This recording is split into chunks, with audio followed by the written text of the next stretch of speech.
생명의 샘가 이영훈 목사입니다. 오늘은 11월 1일이죠.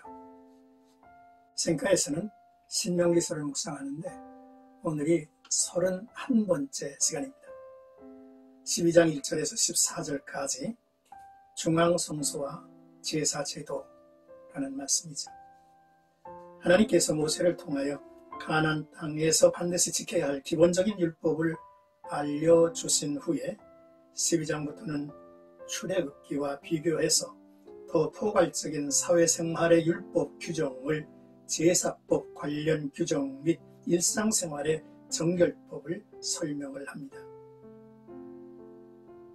이전 가나안 원주민들은 자연과 밀접한 관계가 있는 상징물을 사용해서 우상을 만들어 섬겼습니다. 이것을 따르는 것은 이스라엘이 하나님을 반역으로 이끄는 두려운 함정이라고 하는 사실을 일깨워주고 있죠. 먼저 1절에서 3절까지는 산당과 우상을 파멸하며 이 땅에서 그의 이름이 사라지게 하라고 명하셨습니다. 하나님께서는 가나안 땅에서 이스라엘 백성이 지켜야 할 규례와 법도를 알려주시기 전에 먼저 그 땅의 우상들을 완전히 제거할 것을 소원하시죠. 이스라엘 백성이 차지할 땅은 하나님의 말씀이 실현될 땅입니다. 그곳에 어떤 것도 섬김의 대상이 될 수 없습니다. 모든 것은 오직 하나님의 말씀대로 병작하고 가꾸어야 할 대상일 뿐이죠. 그리고 하나님께서 이스라엘 백성에게 삶의 터전으로 허락하신 것은 상급이 아닌 은혜였다는 말씀이죠. 그러므로 가나안 땅의 소유는 철저한 순종이 전제되는 것입니다. 거짓 신들의 우상을 깨뜨리고 찍어 불살라 그곳에서 그의 이름이 잊혀지게 하라는 이제 명령이죠. 하나님이 그들 백성과 함께 하실 약속의 땅은 거룩한 땅이어야만 합니다. 이제 4절에서 8절까지는 자기의 소견이 아닌 하나님께서 말씀하신 대로 하라 라는 내용입니다. 이스라엘이 광야 생활에서는 각기 소견대로 하나님을 섬겼으나 약속의 땅에 거주하게 되면 하나님이 택하신 곳을 찾아 하나님께 예배하라고 했습니다. 하나님을 경배하는 것과 하나님의 뜻을 이루어가는 것은 하나님께서 말씀하신 대로만 행하여야 합니다. 이스라엘은 이미 시내산에서 제사 규례와 율법을 받았지만 광야에서 그 규례가 온전히 지켜지지 못했습니다. 그러므로 가나안 땅에 이르러서는 철저하게 하나님의 말씀에 따를 것을 강조하고 계시죠. 더불어 제물의 종류와 제물을 드리는 방법, 드릴 때를 정하신 것은 완전한 인격자이시며 전능하신 하나님을 바르게 섬기라는 의미죠. 하나님의 명하는 바는 그들이 수고한 모든 것에 복을 주신 하나님이 계신 것을 알고 감사하고 즐거워하라는 것입니다.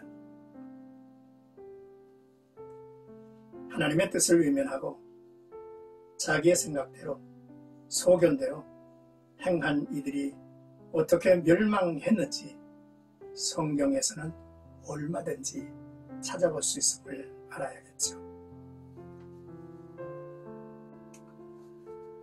끝으로 9절에서 14절까지는 안식과 기업에 아직 이르지 못하였으나 라는 말씀입니다.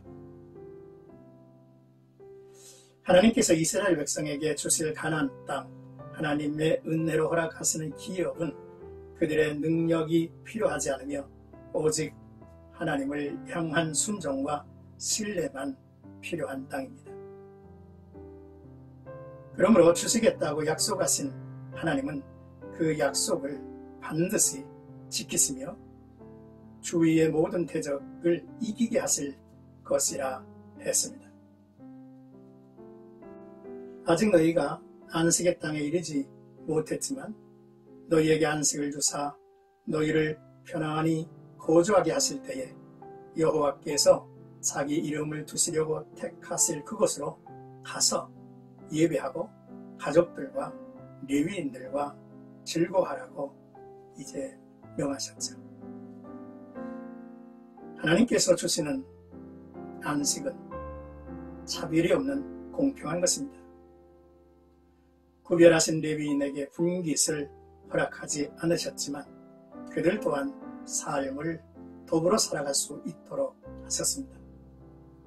가나안 땅 전체가 하나님의 약속의 땅이지만 하나님은 섬길 유일한 장소를 생각하고 지정하셨죠.